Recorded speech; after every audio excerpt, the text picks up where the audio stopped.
going? It's Steph Davis here from flipthiswholesaler.net, and I am back with another edition of Saturday Night Reader Mail. I know it's been a while, but I have another question to answer here. Tonight's question comes from John, and John writes, "Hi Steph, I've been marketing for motivated sellers with bandit signs and direct mail. I haven't landed a deal yet, but I feel like I'm getting close. One thing that I am still a little nervous about is setting up the double closing with my end buyer. Can you please walk me through that process? I think I understand how it works, but I'm not 100% sure. Thanks in advance, John. P.S. I will be using transactional funding to fund the first half of the transaction." Alrighty. So John has been marketing to motivated sellers using bandit signs and direct mail, and he has questions about setting up the closing. He's asking about a double closing, and he wants me to walk him through that process.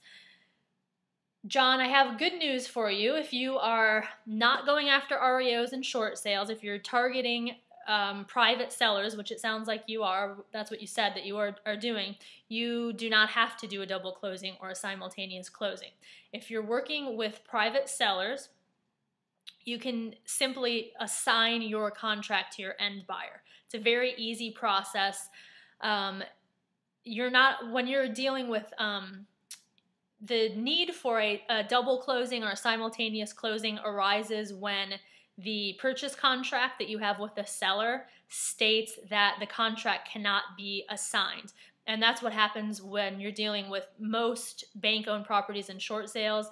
The banks will put wording in their contract or their addenda that says that the contract cannot be assigned. So that's why you have to do a double closing or a simultaneous closing when you're dealing with those type of transactions with REOs or short sales. But if you're dealing with a private seller, you can simply put the property under contract. You'd be using a purchase and sale agreement, and then assign that contract to your end buyer. So there's just one transaction.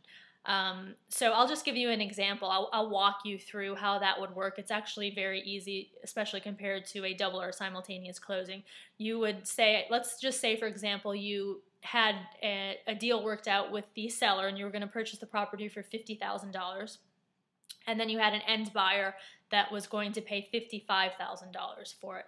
So you would put the property under contract with the seller for $50,000, and then you would assign that contract to your end buyer for $5,000 using an assignment of contract agreement, which is a very simple one-page document. Well, the one that I use is one page.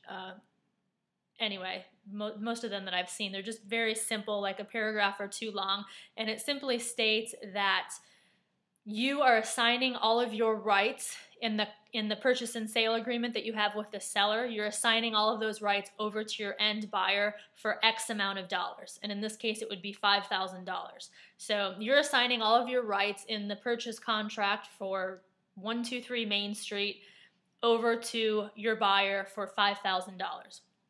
So you and your end buyer would sign that. You'd get a deposit from your end buyer, and then you're also going to want to give a copy of the purchase and sale agreement that you have with the seller. Give that to your end buyer as well.